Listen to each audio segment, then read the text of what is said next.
Salut Antoine, Salut Simon. ça va bien? Bah écoute, nickel. Ouais. Je regarde le machin. Comme tu veux. Ok. Bon. Comme tu veux. Ouais, je préfère te regarder toi. Ok. Salut Simon. Alors, est-ce que tu peux juste te présenter rapidement s'il te plaît? Complètement. Donc, je m'appelle Antoine Tresse. Je suis le co-gérant de la société Girode Médical. Donc, notre site internet s'appelle girodemedical.com. C'est original à ce niveau-là. Et donc, on vient de faire une levée de fonds. Et pour Alors, d'abord, qu'est-ce que vous faites chez Girode Médical? C'est vrai que c'est la grosse news, c'est pour ça qu'on en parle. Vous avez levé un petit peu d'argent. Mais alors d'abord, qu'est-ce que Girode Médical? Vous faites quoi? Comment ça marche? Alors, Girode Médical, on est un site internet de vente en ligne de matériel médical.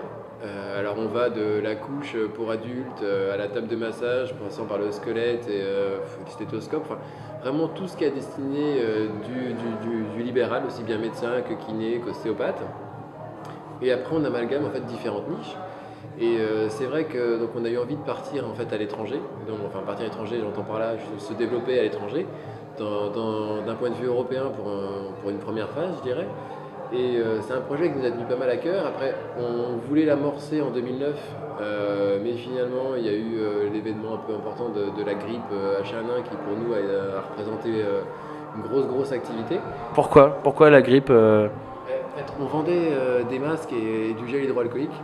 Et alors, on vendait ça vraiment comme petit truc à côté. C'était pas du tout dans nos produits de base.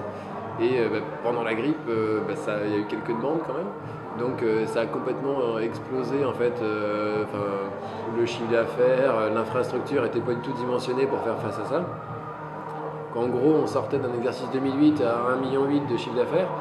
On est passé en 2009 à 10,7 millions. Donc C'est pas mal. ouais, ça a chauffé quoi. Ouais. Donc en bien comme en moins bien, on a vu vraiment la limite de notre structure. On était sur un site Host Commerce, on mettait des russes inhumaines parce qu'il n'y avait rien qui marchait. Et on est passé sur Magento depuis, l'année, donc fin 2009 on est passé sur Magento. 2010 ça a vraiment été l'année où on a pu, donc du coup, du fait des gains de l'année 2009, partir à l'étranger. Mais après on s'est rendu compte que justement on aurait peut-être besoin d'un petit peu de financement parce que ça coûte relativement cher de partir à l'étranger. Donc Pourquoi? Qu'est-ce qui coûte cher quand on part à l'étranger alors qu'on est un site web? Vous n'avez pas ouvert de boutique à l'étranger? C'est quoi? C'est principalement la traduction des sites qui coûte cher ou? Alors, c'est vrai que d'un point de vue front office, qu'est-ce qu'on voit? Un site, c'est quoi? Tu le traduis et puis c'est bon, c'est pour partir pour une langue. C'est un peu plus poussé que ça dans le sens où on applique un petit peu le modèle Pixmania. C'est-à-dire que quand on attaque un pays, on se fond vraiment dedans. Donc, notre numéro, au lieu d'avoir un girodemedical.com, je parle pour l'Espagne par exemple, on va avoir un girodemedical.es, bon, c'est pas bien méchant. Tout traduit en espagnol, conditions générales de vente, faut voir au niveau législatif ce que ça propose. Un numéro de téléphone local, c'est pas bien méchant, mais quand même. Une adresse de retour local, une adresse pour les courriers locaux. Donc les gens nous écrivent en fait en Espagne et ça nous revient par une boîte postale. Donc quand les colis, quand il y a un problème de SAV, typiquement on commande une blouse et c'est pas la bonne taille, pareil, ils renvoient en Espagne, ils renvoient pas en France. On va avoir les moyens de paiement spécifiques pour les pays, notamment en Allemagne, on va avoir des moyens de paiement qui n'existent pas en France, type ELV. C'est une espèce comme une autorisation de prélèvement.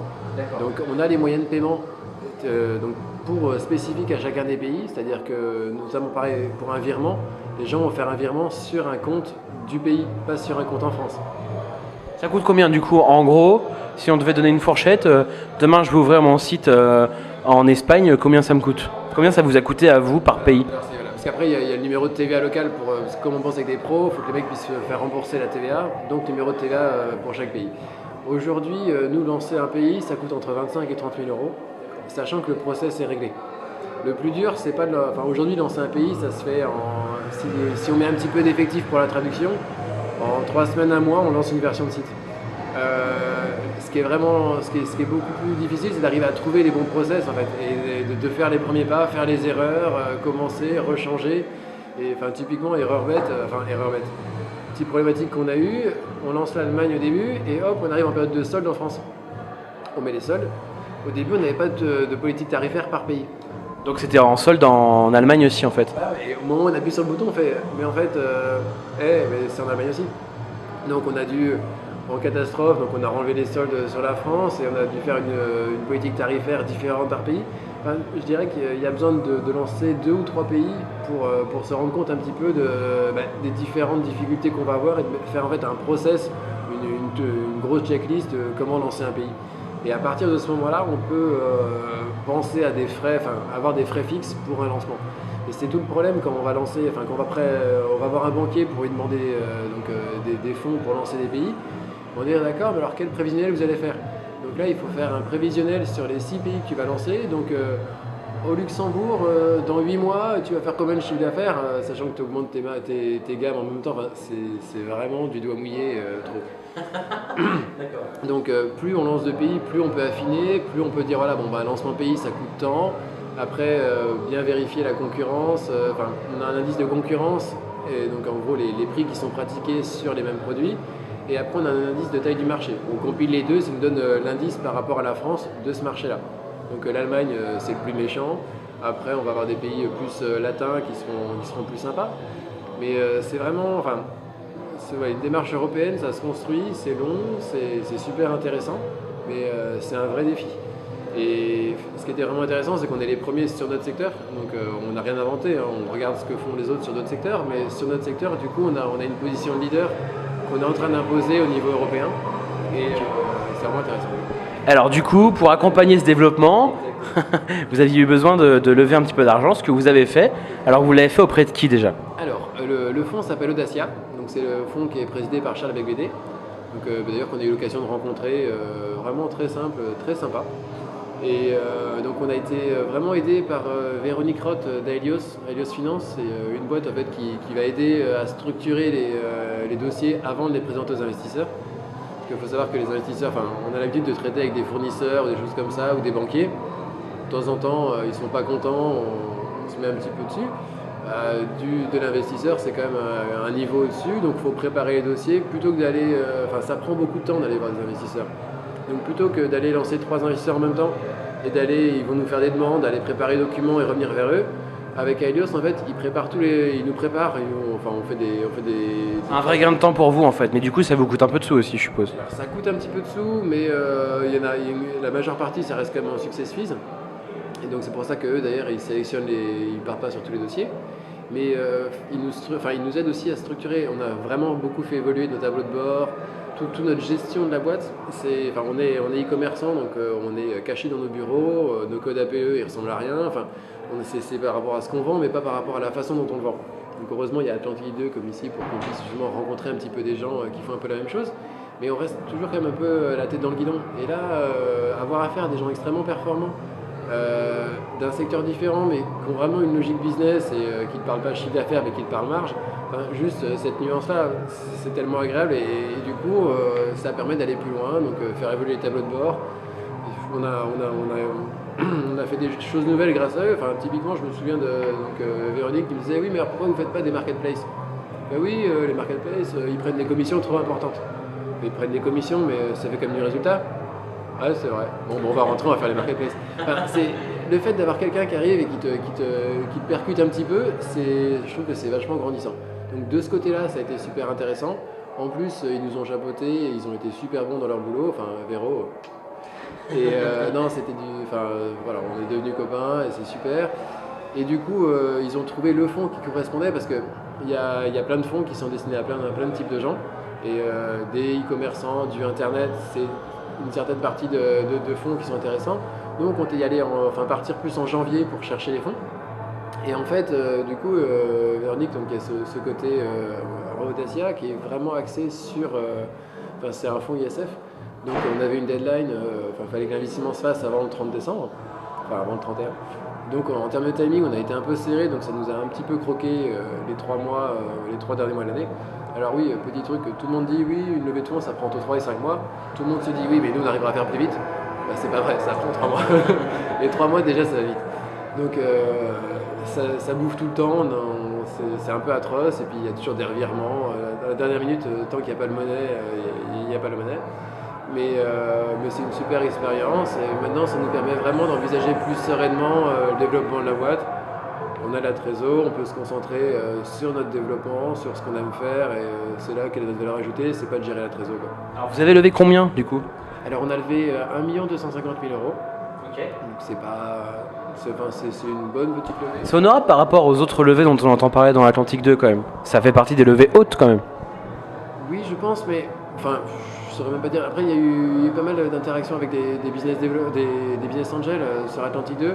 Là, c'est quand même du fonds d'investissement, c'est un petit peu différencié.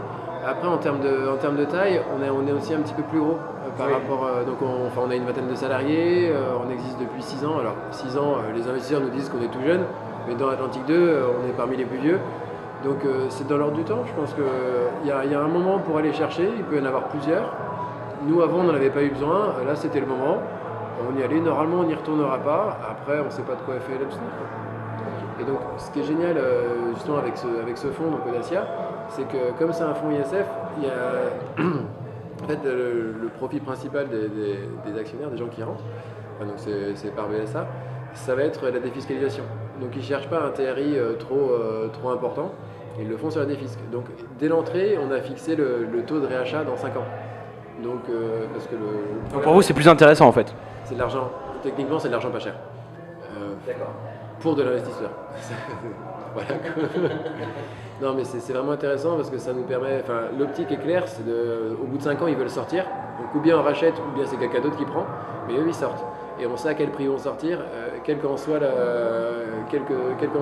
chiffre d'affaires. Ça peut être un risque, voilà, si dans 5 ans ça marche moins bien aussi. Ça va être un gros chèque à faire peut-être pour dans 5 ans. Dans 5 ans, si jamais ça prend pas, si jamais au bout de 5 ans, de toute façon, il faut qu'on leur rachète leur part.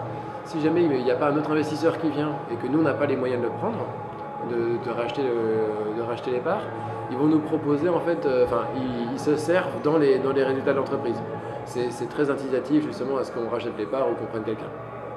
Après, compte tenu de la croissance de la boîte, on est quasiment à 300% depuis le début, donc petite pause sur 2010, parce que justement on s'est concentré sur le développement européen qui a consumé les 2/3, si ce n'est les 3/4 de l'effectif. Et aujourd'hui on est reparti et là en janvier on a pété les objectifs. On est très contents. Alors du coup, vous aviez ouvert combien de pays et grâce à cette levée, vous allez en ouvrir combien d'autres? Alors voilà, très bonne question Simon. Alors, on en a ouvert l'an dernier, on a ouvert l'Allemagne en avril, l'Autriche juste après. Alors, Autriche-Allemagne, c'est un peu comme France-Belgique, francophone, ou Angleterre, Irlande, quoi. Donc, on a ouvert donc l'Allemagne, pays vraiment difficile. Ils sont chauvins, mais chauvins économiquement parlant. Ils ont une mentalité d'exportateur. Et ils préfèrent, à prix égal, à prestation égale, ils vont clairement acheter de l'allemand. Ce qui n'est pas forcément un mal, mais c'est une politique, c'est quelque chose qu'il faut prendre en compte. Donc il faut aller se démarquer, il faut être plus performant que les acteurs locaux, sachant qu'ils sont vraiment pas mauvais. Donc c'est un défi, mais au début on a mis beaucoup de temps à essayer de comprendre, on a essayé d'aller une attaque franche sur du AdWords en se disant on a le bon prix, on envoie du AdWords, on sera devant. Ça marche pas comme ça. L'allemand, ce qu'il veut, avant d'aller acheter, il va aller se renseigner sur la société, il va aller, il y a une notion de notoriété qui est vraiment prédominante sur le marché allemand. Donc le marché allemand, on l'a lancé, on a eu des petites sueurs froides. On est parti en juillet sur le marché espagnol. Marché espagnol, marché latin, beaucoup plus axé prix. Donc tu as le bon prix, tu as la vente. Beaucoup plus simple. Après, le marché allemand, aujourd'hui, j'ai vu les chiffres de janvier avant-hier, donc ça y est, on a compris comment marchait le marché allemand. Ça commence, ça y est, on arrive enfin à atteindre les objectifs, c'est cool. Mais ouais, ça demande un petit peu de temps et de l'investissement en termes de contenu, il faut communiquer. Les marchés latins, Espagne, alors on va lancer l'Italie, donc quand tu me demandais quel marché on va pouvoir lancer, on lance donc en février Pologne, Italie et Pays-Bas.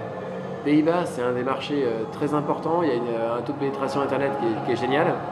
Et en plus, ça ouvre les portes de la Belgique néerlandaise. Belgique néerlandaise, il faut oublier que c'est la Belgique, en Belgique francophone, ils n'ont pas beaucoup d'argent, les sous ils sont plutôt du côté néerlandais. Après, donc on a l'Italie, c'est censé être un peu mieux que l'Espagne. Tout le monde dit, chez Pixmania, les plus gros marchés, c'est Espagne et Italie a priori. Alors après, c'est a priori, on lit des rapports de stage, on essaie de récupérer, normal. Et après la Pologne, c'est un des marchés émergents qui va devenir dans les années à venir vraiment quelque chose de très costaud. Aujourd'hui, le salaire moyen en Pologne il va être de l'ordre de 4 à 500 euros. Donc c'est un marché à prendre en compte dans le sens où les fournisseurs ne peuvent pas être très chers sur ces marchés-là puisque le marché ne le permet pas.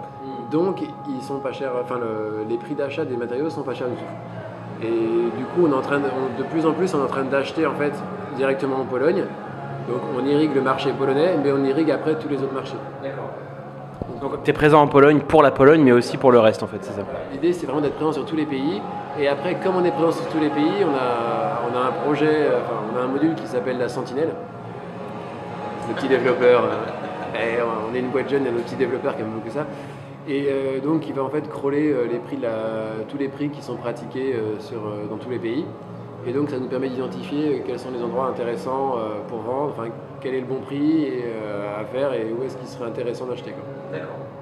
Ok, donc beaucoup de projets, développement international, du développement. On dira pas tout ce soir, mais bon, ok. Bah écoute, je te souhaite une très bonne année 2011 du coup. Alors, toi aussi, merci beaucoup, bravo. mais bravo à toi pour cette levée, bravo à toute ton équipe et puis à très bientôt. C'est un très bon début et après à nous de nous concentrer pour qu'on puisse bien décoller. Merci, à bientôt. Merci.